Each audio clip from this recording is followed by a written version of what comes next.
Welcome, today in front of me Samsung Galaxy S22 and I'll show you how to turn on or turn off silent mode on this device. So first you should go into the settings and here click on the sounds and vibration. Now we got selected the sound mode, and to turn on silent mode just switch sound here to the mode.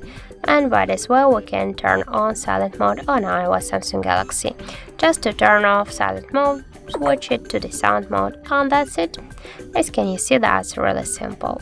And also we got the second way how we can use it. Just first open the notification panel here. You'll see here the sounds icon. Just click here twice and we'll turn on the silent mode. By this way here the sound icon will change to the mute.